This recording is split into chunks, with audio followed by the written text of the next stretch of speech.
Like the 8th century prophets, I am in Birmingham because injustice is here. Let justice roll down like waters, and righteousness like an ever-flowing stream. I have been disappointed with the white church and its leadership. Some have been outright opponents refusing to understand, misrepresenting our leaders. All too many others have been more cautious than courageous, and have remained silent behind the anesthetizing security of stained glass windows. Let justice roll down like waters, and righteousness like a mighty stream. The Negro's great stumbling block in the stride towards freedom is the white moderate who is more devoted to order than to justice, who prefers a negative peace, which is the absence of tension, to a positive peace, which is the presence of justice. Let justice roll down like waters, and righteousness like an ever-flowing stream. I have heard numerous religious leaders of the South call upon their worshipers to comply with desegregation because it's the law.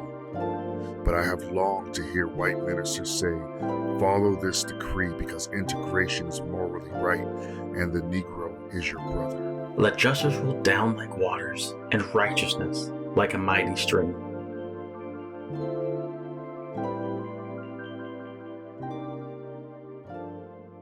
You know, one of the most embarrassing things that consistently happen to me is missing the glaringly obvious points. It's embarrassing because I only need to pause long enough to listen and be faithful enough to trust that the people who know their own story know it better than I do. And if we're honest, we've all had those cringeworthy moments. But then what happens? Your heart palpitates a little bit, get a little social anxiety, and then for me, I find myself performing mental gymnastics to show how I already knew that. I was already woke. I already saw it. Or I'll double down on my exact answer and say, it's not that I'm wrong. You just don't understand me. In other words, I lean in and I make it really awkward.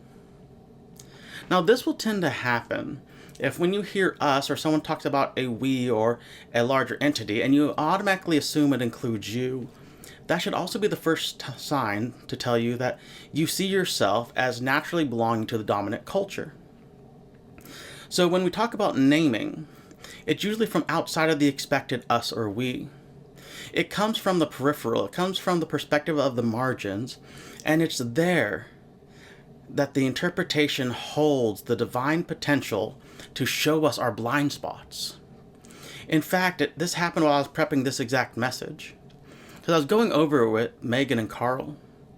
And as I presented how I was going to interact with Martin Luther King Jr.'s words and some of the content we were talking about, it became very theoretical and distant. Because if I'm honest, my life generally belonged to mainstream for the most part. And with that, the rare moments of bigotry or abuse that I have experienced are other people's consistent narrative. And so I don't want to conflate our two stories. And I found myself using we language when my story didn't actually interact with that I would be part of the story that would be called whiteness. And at one point I used we when we were talking about whiteness, and Carl stopped me and said, I should have used I. After all, it was my ancestors in whiteness, not ours, that lynched black bodies and failed to hear the poetic challenge of God in James Cone's voice. When he said, until we can see the cross and the lynching tree together, until we can identify Christ with a re-crucified black body hanging from the tree, there can be no genuine understanding of Christian identity in America, and no deliverance from the brutal legacy of slavery and white supremacy. You see, I have blood on my hands because I hold my ancestors, and that these systems of whiteness have benefited me at the cost of black bodies. And then Cone goes on to name the reality.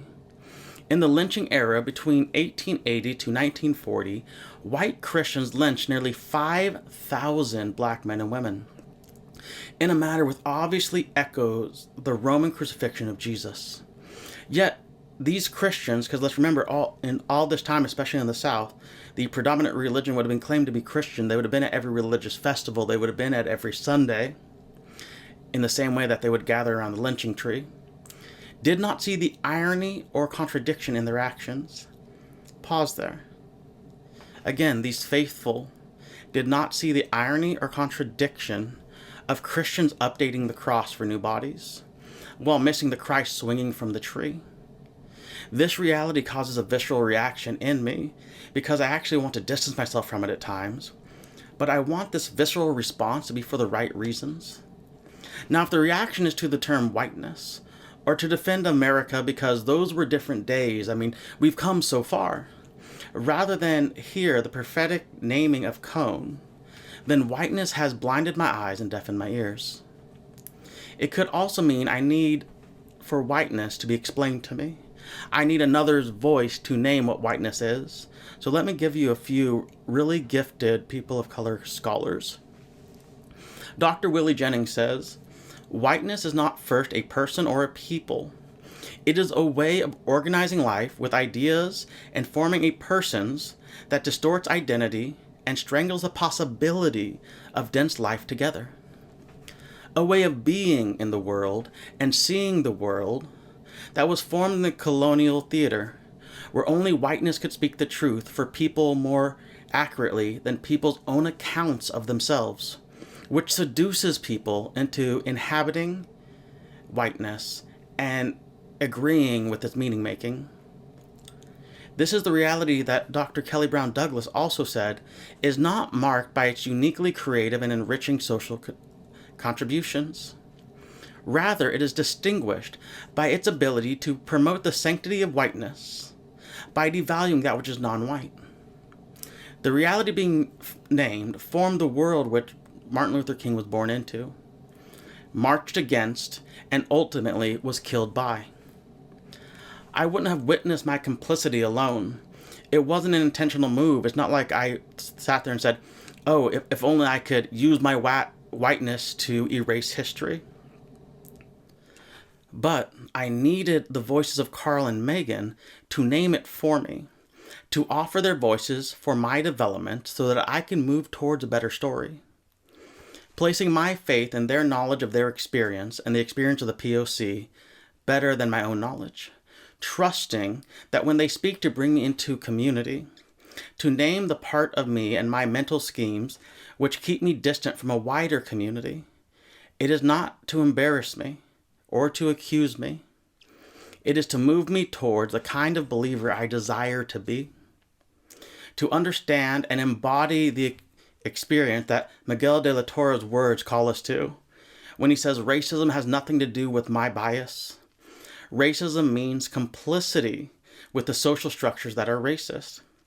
Liberation from these death-dealing social structures is both for the abused that are denied their humanity and for their abusers whose own humanity is lost through their complicity with these same structures. And we can put misogyny in there. We can put nationalism in there. These life-stealing structures. I wasn't intentionally removing myself. I was acting the systemic narrative. Blip. That's going to be an edit. I wasn't intentionally removing myself. I was enacting the systemic narrative built on erasing the sins of my people, performed against the challenges to whiteness.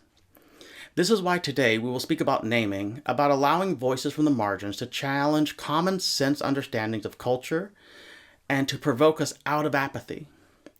And in this, I use us intentionally here. Because as Megan pointed out to me, racism as complicity means it is often reinforced by other people of color who have internalized the narrative of being devalued. I benefit from the blood spilt to build this system, but only we, following Dr. Miguel, can bury white supremacy and resurrect a badass Christianity.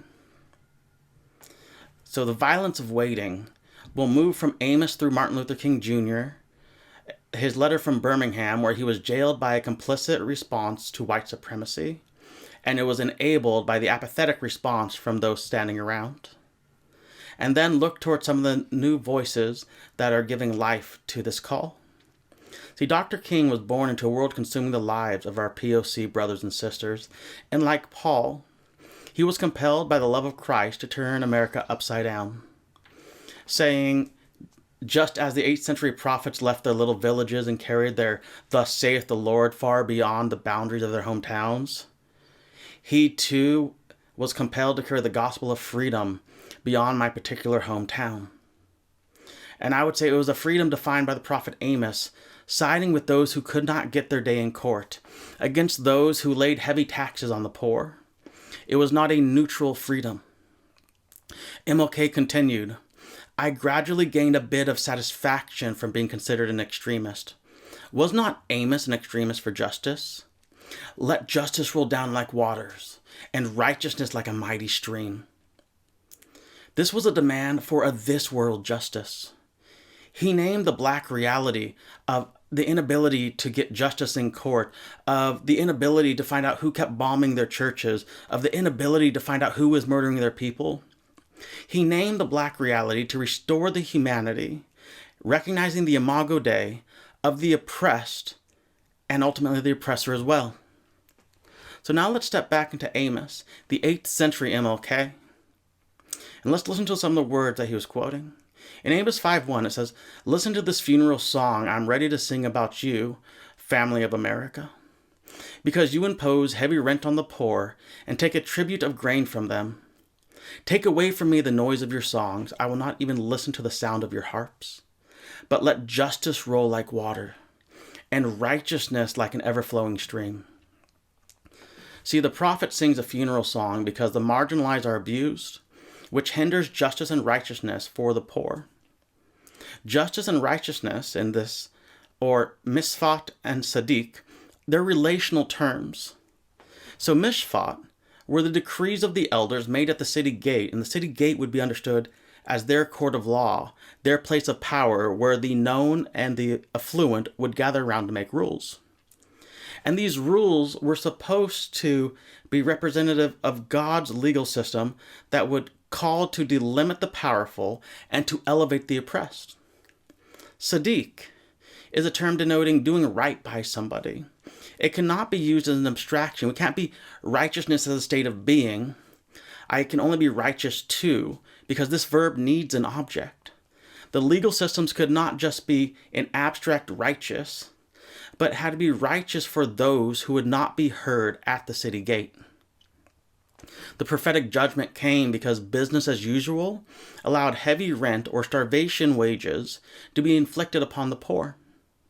Yet those comfortable in this system still continued to celebrate their religious festivals with noisy songs played by tone-deaf harps. They didn't see the irony in celebrating the God of the Exodus while social injustices fueled a system set up to hear slave masters before the disinherited. A system perpetuated by people who are more in love with the law and order than their neighbors' lives. Amos' call was not to embrace or excuse the violence of waiting. It was not a call to patience. Amos sided with the oppressed, with the socially marginalized, with the poor. As he spoke truth to power, he named the reality and said, hate evil, love good, by establishing justice, by establishing mishpat in the gates, in the court of law, in the place that protects them. Amos would have marched with Black Lives Matter and would have stood shoulder to shoulder with MLK. The courts that opposed both Dr. King and Amos were filled with the good people who would be first to join the celebration of God at the festivals. MLK discovered the problem with naming was not theoretical agreement. It was the willingness to sacrifice to actually live into the reality that upsets the system by bringing justice for those without power. Like Amos, he desired to create tension which forced those comfortable with the status quo to have to face those paying the cost for their comfort. Let's hear MLK's words. I have been disappointed with the white church and its leadership. Some have been outright opponents, refusing to understand, misrepresenting our leaders. All too many others have been more cautious than courageous and have remained silent behind the agonizing security of stained glass windows. You deplore the demonstrations that are presently taking place, but I am sorry that your statement did not express a similar concern for the conditions that brought the demonstrations into being. Go beyond the superficial social analyst who looks merely as effects and grapple with the underlying causes. Could this not have been said in 2020? And he goes on, you warmly commend keeping order and preventing violence. I don't believe you would if you had seen angry, violent dogs biting unarmed, non-violent blacks. If you would observe their ugly and inhuman treatment. I would take that even a step farther. If you would observe, if you would see, says, if you experience it, it only becomes real once I have that experience. But the act of naming is trying to say, will you trust? Will you have faith in their story? Will you trust their experience? So it does not have to be my experience before I can say I'll stand in solidarity. And this act of saying it only matters once I can observe it is why we have so many people that keep needing to say the names of George Floyd and Tamir Rice. This is why hashtag say their names is still active in 2021, adding the name of Patrick Warren on January 10th, who was murdered. Naming is the act of amplifying the voices from the margins, like Amos and Dr. King did as they stood in solidarity with those abused, which will make everyone who is comfortable with the status quo uncomfortable because they must witness the injustice. It asks everyone who hears the naming, will you trust their experience? Naming echoes the call of Martin Luther King. The question is not whether we'll be extremists, but what kind of extremists will we be? What will our reaction be to this naming? Will we become extremists for hate, or will we be extremists for love?